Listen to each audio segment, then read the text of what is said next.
Well, happy Tuesday, everybody. So excited to be here today. We're going to have an amazing conversation today that is going to be so educational and so helpful for all of us.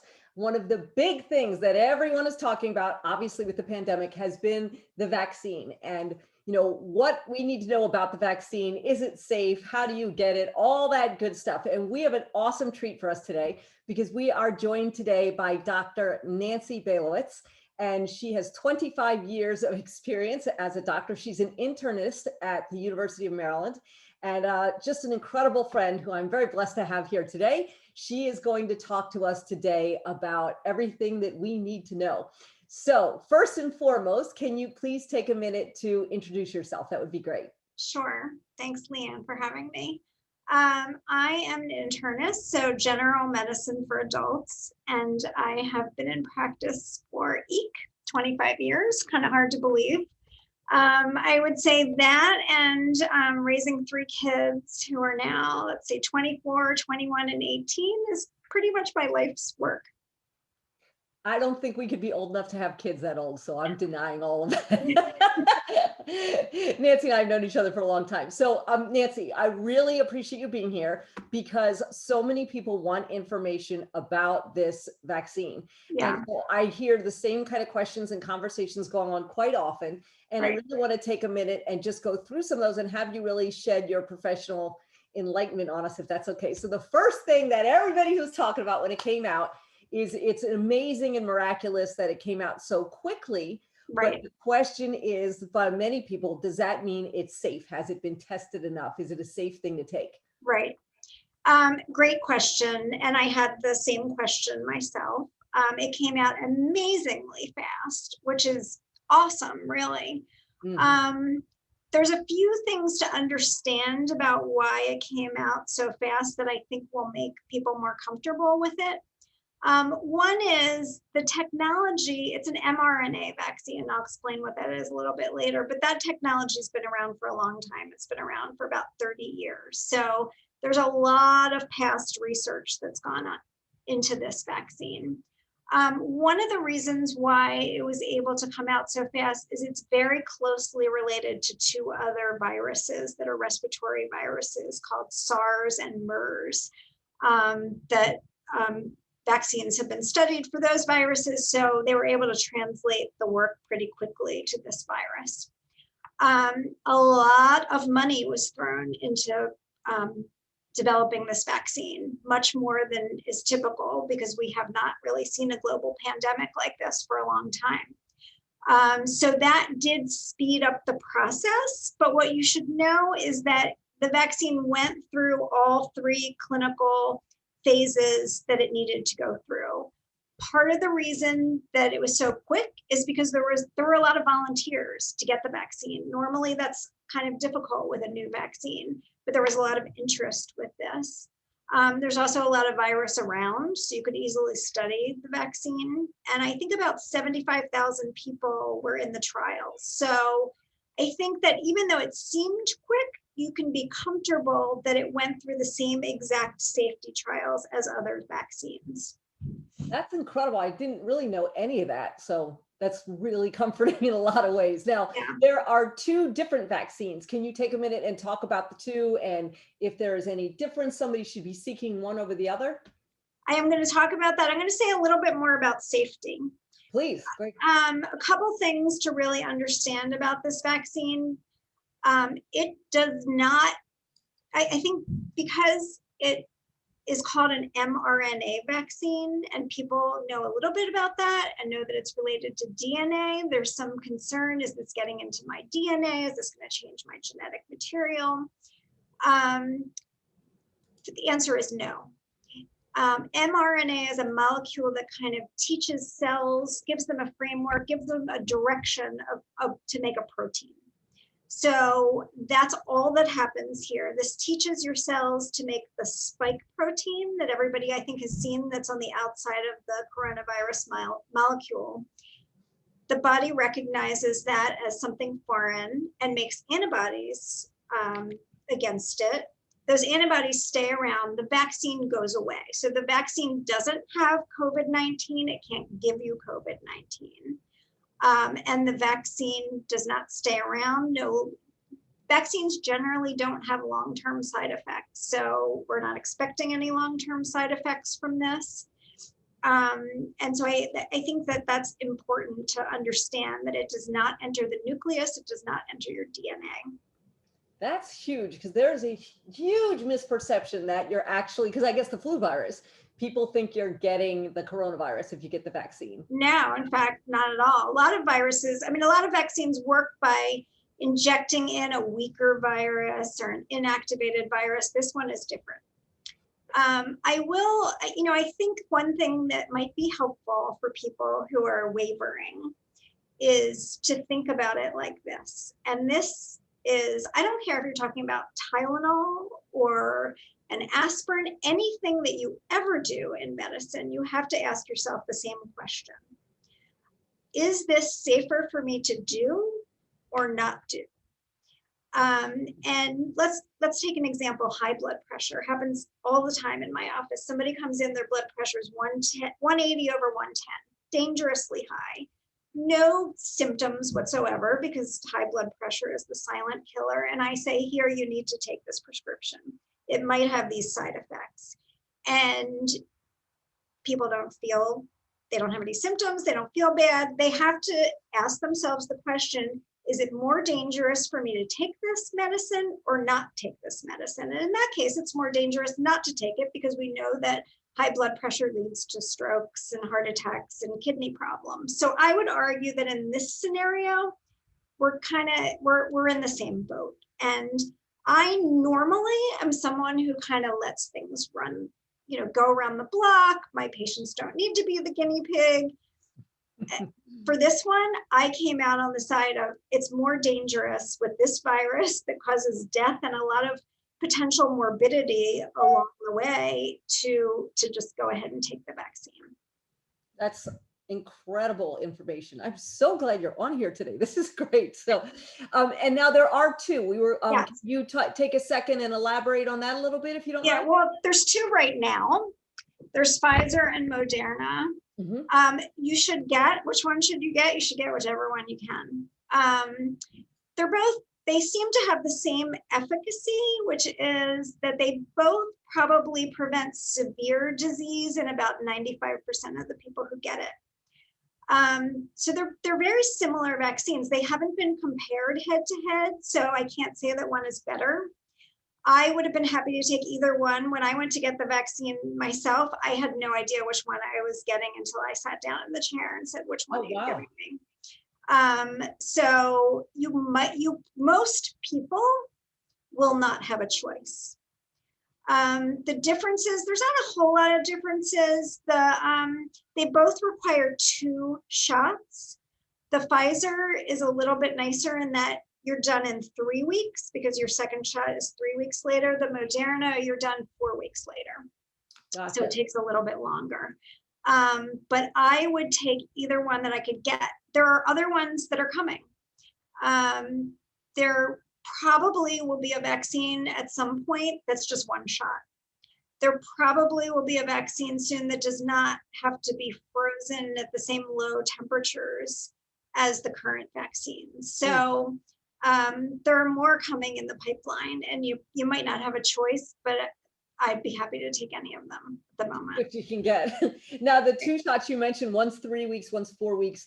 Do you have any safety measure from the first one? What about precautions during that process? Yeah, so you probably, you might get a little bit of immunity at first from the first shot, but really the peak immunity is after the second shot. For the Pfizer vaccine, it's about a week afterwards. And for the Moderna vaccine, it's about 2 weeks afterwards. In terms of side effects from the shot, any shot can give you arm pain and a little bit of swelling at the site of injection. So that is common. There definitely has been sort of an immune response with this vaccine, particularly the second shot. It's not uncommon to get a low-grade fever, to feel achy. I personally, with the first vaccine, my arm was a little sore and I thought, this is nothing. The second shot, I didn't feel so good for a day or two. I still went to work, but And I was sort of happy that I didn't feel well because I thought, okay, this means it's working. This is a good thing. But Its just, job. be forewarned that that is completely normal.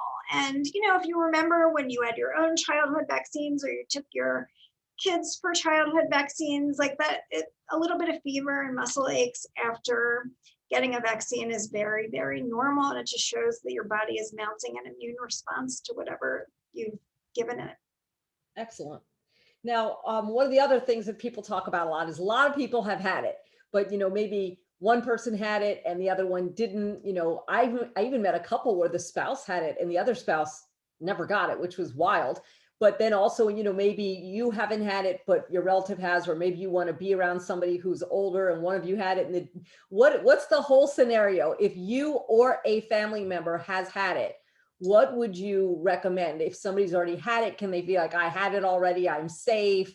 You also have to think about protecting the family members in addition to yourself. So what would you Correct. advise when it comes to that whole very complicated topic of family Right. members? Yeah, it is a little bit complicated. And you can always ask your doctor about your personal scenario. But we think so far, what seems to be is that after you have actually had COVID-19, you seem to be immune for about 3 months. There's some natural immunity, and different viruses are different. Some viruses you get and you are immune forever. Other viruses, not so, you can get them again. So we're not really sure about this one.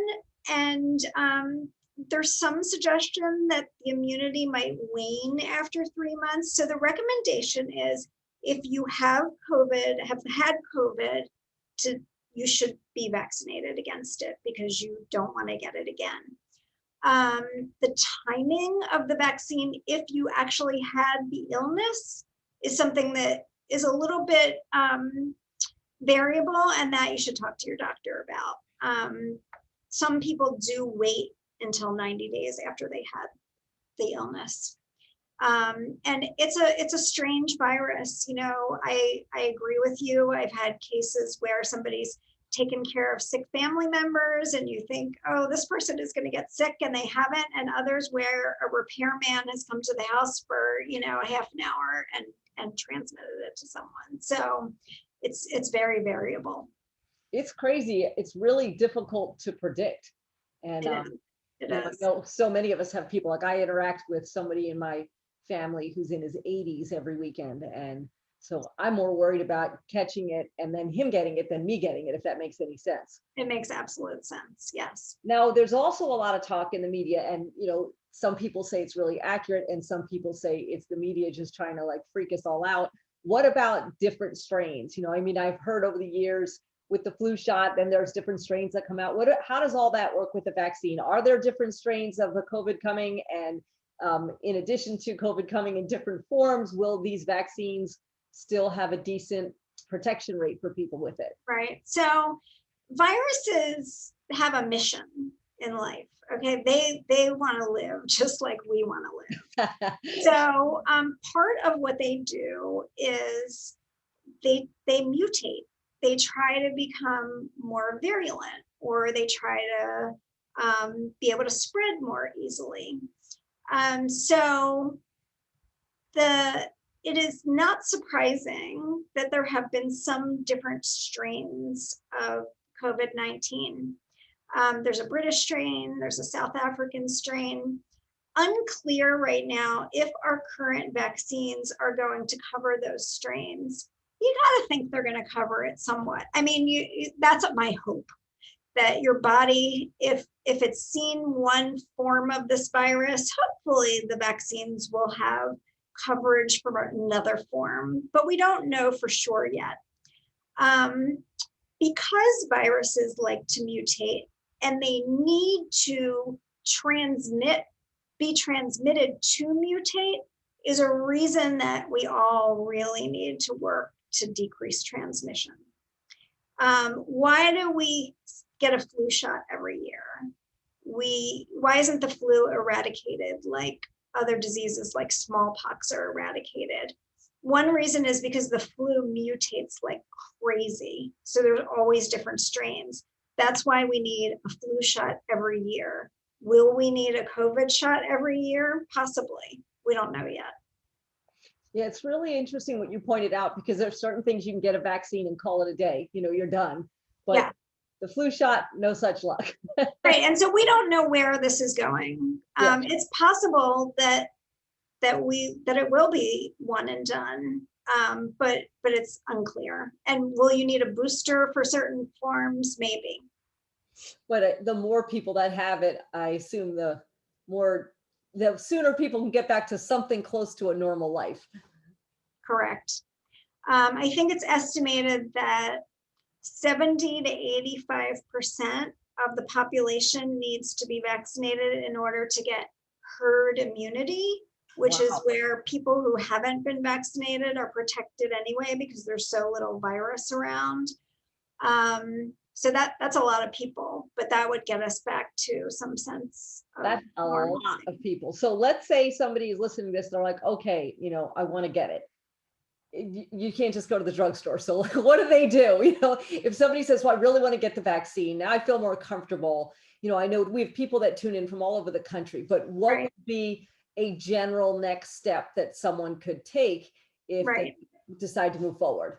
So it's all regulated by your local government, and the local government decides who gives it, where they give it, who gets it first, what tier someone is in based on their age and based on underlying illnesses. So the best thing to do is to go to your state's website. Here in Maryland, maryland.gov, you can sign up for the vaccine. You can talk to your doctor's office. You can talk to your local hospitals. It's not a perfect system right now. Clearly, we need more vaccine. The organization is not wonderful. Here in Maryland, you kind of need to sign up for a lot of different slots and hope that you get one, but it's coming. I think that some of the grocery stores are starting to get it and give it. Some of the pharmacies, if you go on those sites, are starting to make appointments to give it as they get it. One thing that I would say is it is really kind of the height of irony that our elderly population who needs this so much has to sign up through the internet. And I know. I'm glad I'm not the only one who thinks that. No, it's kind of crazy. A lot of them really, really don't have that facility. So I would say my public service announcement, if you have a relative who's older or a friend or a neighbor, it's such a good deed to kind of sit there on the computer for them and try to sign them up, because a lot of them just really have trouble doing it. That's really sweet of you to think about that part, reaching out to a neighbor or somebody in the community. I mean, I know we did lose a relative to it, and we have someone else who's in there. It's a sibling now who's still here and healthy, and we've got him on a couple wait lists, to be honest, but he had no idea how to get himself on a wait list. Right. So there's really nothing wrong with somebody trying to get on multiple wait lists. That's okay, right? Yeah, that really shouldn't be. There should be some sort of centralized system, but this is, I think it speaks to our public health system. The structure was a little antiquated, and they weren't really up to date with all the new technology. And I think this pandemic is something that will change that, but there's some definite growing pains during this process. I'm hoping that after this initial bottleneck, there will be more vaccine. We managed to sort of give the flu shot to anybody who wants a flu shot during a season. So as long as we can kind of get the supply, I'm hoping that there will be really enough to go around and that it'll be much better in the coming months. Yeah, we're hoping that'll do it. And I know here in Maryland, there is a push to get the kids back to school and everything as well. Right. So, everyone wants to get back to normal life. I think people are a little tired of being locked in their house and being on Zoom. This is one of the fun ways to be on Zoom with you, Nancy, but so yeah, I think that people really feel like that. So then, I guess the last thing is this. I really loved what you said earlier about the risk of taking it versus the risk of not taking it. And if you don't mind me asking just this last thing, in terms of your family, though, doesn't that apply to a family as well? Because if you don't take it, don't you jeopardize the people that you're around? Absolutely. I mean, this could not be more of a community issue. I mean, this is kind of with all the strife that we've had in this country and, I guess worldwide, that we're really all in this together right now. And that is kind of the best thing you can do for your fellow man, to get vaccinated. So, really, everybody, and hopefully it'll be approved for children soon. Um, I think one thing we forgot to touch on was, what can you do once you're vaccinated? Oh, that'd be great. Thank you. At the moment, you still need to take the safety measures that we've been talking about, and which means mask wearing, social distancing when possible. And the reason is because although we know that the vaccine, if I get the vaccine, it's going to have a 95% chance of preventing severe disease should I get the virus, we don't know yet if I could still acquire the virus and transmit it to somebody Oh, else. interesting.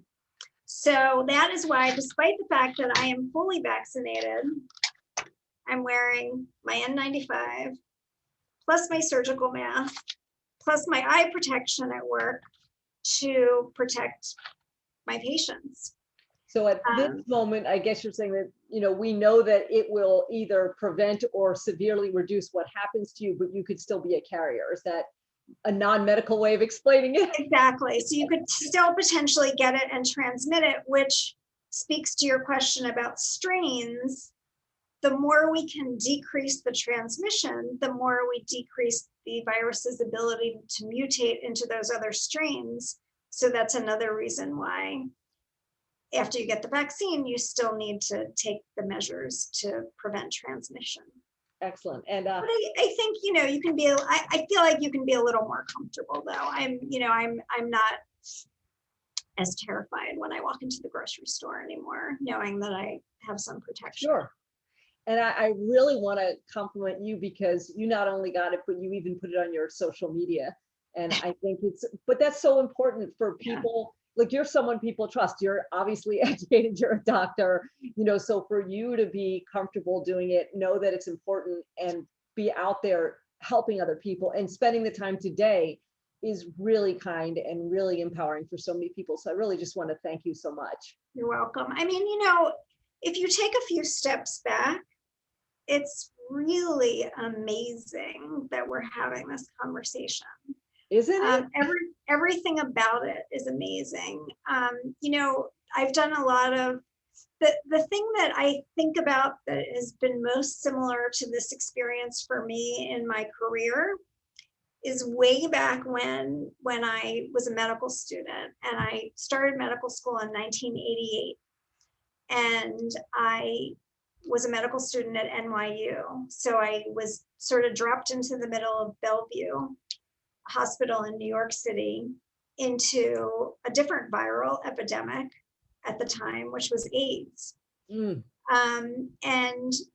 at that time, AIDS was still relatively new, and we were still learning a lot about it. And it took many, many years into my career before that was anything other than a death sentence. And now it's become a chronic illness that we manage. And so to me, the fact that I am sitting here talking to you about a vaccine for a disease that I was just hearing about a year ago just shows, the amazing progress that we've made in medicine. And so I think that while to the public, it may seem like this is so confusing, nobody knows what they're talking about. They tell us to wear masks, and then they tell us not to, and what kind of masks. I think that you have to realize that you're sort of watching this roll out in real time in a way that really hasn't happened before. And really, it's incredible what we've done in a year, and that we have a vaccine. And I think that is because there's been years and years and years of research behind it. It's just amazing that they did this quickly. And Yeah. there's some brilliant minds working on this. Thank God for that. Yeah. But also, if you think about it and you can take the perspective of everything that goes on, our whole lives changed completely. And a year ago, I would jump on an airplane and go work and do things. And, Right. now everything's on Zoom. And now a technology that most of us never heard of or never used before 2020. Now we're all sitting here conducting everything. I mean, birthday parties, international work conferences. So if we could shift all of that, why couldn't we make huge shifts in medicine when it's urgent enough? So it's just a Right. blessing. And there's some brilliant medical minds in this country for sure. Yeah. I mean, the other really interesting thing, I'm on a Facebook group that has thousands of physician members that's all about COVID. Really? So people are sharing information all over the world. Have you seen this? This is what we're doing here, which back in the day, that would take a long time, journal articles. And, so not all of it is gospel, but it really, really is amazing to have that communication between doctors and all over the world.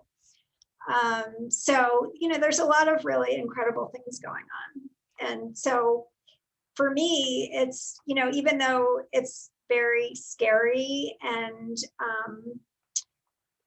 it's really changed my life also. And I, worry about all my friends and family. It's, and patients, it's also kind of been fascinating. I get that. It is. It's scary, but it's crazy. I mean, I Yeah. remember before it all hit, one of my relatives said to me, "You need to run to the store and buy all this stuff because this thing's coming over here and they're going to close all the schools." And I thought, he is just crackers. Like, there is no way that's going to happen. Yeah. Nothing like that's going to. And I'm like, wow, who would have thunk, as they say, that here we are pretty much a year later. Like, Yeah. wow, it's just amazing. But, thank you before we end for everything. For being vulnerable and putting your personal stuff up on your social media, for spending the time here and just being on the front line. And you've got a family, you have people that you love, you've got kids, and going in and helping patients and being at the hospital every day when a lot of us are safely in our homes. That's not something that I take for granted at all. So thank you for risking your health and your family to help other people. It's amazing that you do all that. You're welcome. And I'll tell you, at the beginning, my husband wanted to put me in an RV on the driveway. He said I could run a plug, but you could call him, FaceTime him from the driveway or something, And then, I mean, it was funny. He had that idea, and then there was a Facebook group, RVs for MDs, for a while, where people were actually lending their RVs to doctors who were on the front lines. Wow. I have a very close friend, and she and her husband are both pharmacists, and they work at different hospitals. So God bless them. Nobody wanted to get anywhere. Right. When this started, they're like, "I'm not talking to them. I'm not." Right. I'm like, I don't even know if they want to be in the same room as their kids. It's crazy, Right. but things have gone a long way. So thank you again for your kindness. It's wonderful to spend time with you. I know I learned a lot today, and I'm sure everybody who watched this live did, and people will tune in over the next 48 hours. And your generosity will help educate and empower a lot of people to go get the vaccine. So thank you so, so much. Appreciate it very much. You're welcome. I was happy to do it. And I really think there's a light at the end of the tunnel here. That's some good news. Okay, everybody. Well, there you heard it from the expert, and hope you all run out and get yourself on a list or get yourself a vaccine, depending where you live. And we will see you next Tuesday live at 5. Thanks so much, everybody.